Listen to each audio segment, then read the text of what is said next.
Assalamualaikum warahmatullahi wabarakatuh.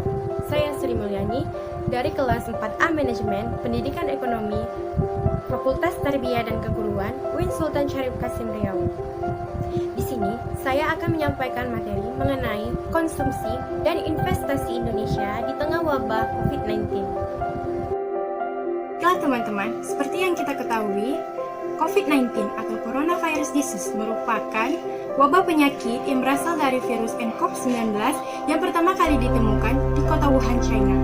Virus ini kemudian menyebar ke seluruh berbagai negara, tidak terkecuali Indonesia, yang mana akibat dari adanya COVID-19 ini sempat memporak-porandakan kehidupan negara, baik di bidang kesehatan maupun bidang ekonomi.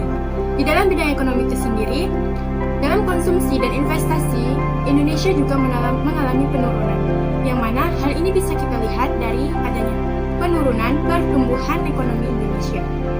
Hal ini terjadi karena menurunnya pendapatan manusia, sehingga menyebabkan mereka memiliki daya kemampuan atau daya beli itu juga menurun. Hal ini juga sama dengan ungkapan dari Ibu Menteri Keuangan Sri Mulyani. Ia mengatakan bahwasannya pertumbuhan ekonomi Indonesia mengalami penurunan.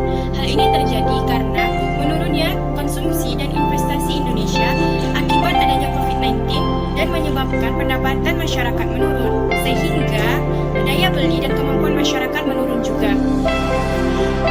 Seperti yang diungkapkan oleh Komite Stabilitas Sektor Keuangan Ekonomi yang mengatakan berdasarkan asesmen dari Bank Indonesia, Otoritas Jasa Keuangan, dan LPS, yang mana pertumbuhan ekonomi Indonesia mengalami penurunan sebesar 2,3% pada tahun ini. Hal ini terjadi karena adanya penurunan tingkat konsumsi dan investasi Indonesia, yang mana jika di dalam skenario yang lebih buruk, pertumbuhan ekonomi Indonesia ini dapat mencapai ke titik minus 0,4%. Dan kemudian di dalam investasi juga Indonesia juga mengalami penurunan. Hal ini terjadi karena banyaknya investor ataupun pihak-pihak, terutama investor asing, yang kembali menarik dananya ataupun memberhentikan menggelontorkan dananya ke Indonesia. Seperti yang kita ketahui berdasarkan hasil realisasi kuartal 1 tahun 2020, investasi Indonesia mengalami penurunan. Hal ini dikarenakan adanya pengaruh dari COVID-19 yang menyebabkan para investor asing merasa cemas dan khawatir terhadap Indonesia dalam penanganan COVID-19 dan segala dampak yang ditimbulkan dari hal ini. Hal ini juga terjadi karena Indonesia memiliki hubungan yang erat dengan China atau Tiongkok, apalagi di dalam kerjasama, yang mana China merupakan mitra kerjasama terbesar nomor 2 Indonesia dan juga mitra dalam investasi. Pada tahun 2019 akhir sempat diketahui bahwasannya China menggelontorkan dananya sebesar 47 miliar US dollar ke Indonesia.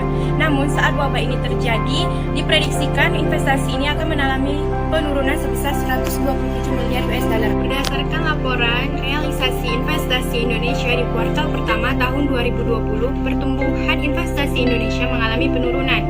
Hal ini dicantumkan dalam nilai 1,7%. Hal ini berbanding terbalik dan dari ke kuartal terakhir di tahun 2019, yang mana nilai investasi Indonesia senilai 107,9 miliar triliun rupiah, sedangkan pada kuartal pertama tahun 2020 hanya sebesar 98 triliun rupiah. Tentu hal ini menggambarkan bahwasannya investasi Indonesia mengalami penurunan yang cukup anjlok karena banyaknya pihak-pihak investor yang menarik dananya ataupun memberhentikan dananya. Akibat dari aktivitas penarikan dana ini, maka sempat dialami bahwasanya nilai tukar rupiah terhadap dolar mengalami kenaikan, yang mana rupiah melemah sehingga menyebabkan nilai tukar rupiah terhadap dolar itu mencapai nilai 16.000 rupiah per dolar.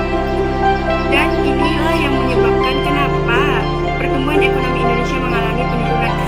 Satu faktornya itu terdapat di penurunan konsumsi dan investasi. Baiklah teman-teman, berdasarkan penjelasan saya tadi, dapat kita simpulkan bahwasannya konsumsi dan investasi Indonesia di tengah wabah COVID-19 ini mengalami penurunan, yang mana tingkat konsumsi Indonesia ini mengalami penurunan dari 3,2% hingga 1,2%. Sedangkan investasi Indonesia ini juga mengalami penurunan. Yang mana seperti saya sebutkan tadi bahwasannya nilai investasi Indonesia di akhir tahun 2019 itu senilai 107,9 triliun rupiah, tetapi di laporan kuartal pertama 2020 kemarin hanya sebesar 98 triliun rupiah. Dengan kejadian ini, pemerintah mengambil kebijakan-kebijakan dan langkah-langkah yang yaitu dengan memberikan stimulus dan menetapkan anggaran sebesar 405,1 triliun rupiah dari anggaran pembelanjaan negara untuk mencegah dan menangani serta mengantisipasi segala dampak ataupun resiko yang akan ditimbulkan dari COVID-19 ini. Dari stimulus ini, pemerintah juga menetapkan kebijakan-kebijakan yaitu kebijakan fiskal, salah satu diantaranya yang mana isi kebijakan fiskal tersebut yaitu dengan meningkatkan pelayanan kesehatan untuk mengantisipasi dan dalam rangka upaya untuk mencegah dan menanggulangi segala bentuk penyebaran COVID-19.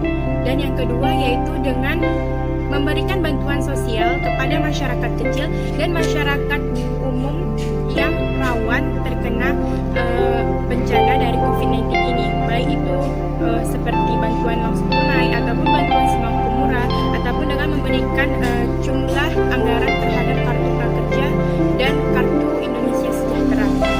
Lalu yang ketiga yaitu pemerintah memberikan dukungan berupa stimulus untuk tujuan meningkatkan usaha-usaha dalam sisi kekuatannya untuk menghadapi dampak dari COVID-19 ini terhadap bidang usaha mereka dengan memberikan kelonggaran serta tanggungan terhadap pajak penghasilan pekerjaan mereka dengan di dalam sektor industri yang hasilnya pendapatannya itu maksimal 200 juta per tahun. Sedangkan di dalam sektor lainnya itu pemerintah memberikan pengurangan dan menanggung serta memberikan kemudahan pajak barang-barang impor yang diimpor dari luar negeri masuk ke Indonesia dengan tujuan untuk mempermudahkan kegiatan ekspor Indonesia. Baiklah, sekian, terima kasih dari saya Sri Mulyani. Lebih dan kurangnya jika ada data ataupun kata-kata yang kurang akurat dan kurang baik, mohon dimaafi. Wassalamualaikum warahmatullahi wabarakatuh.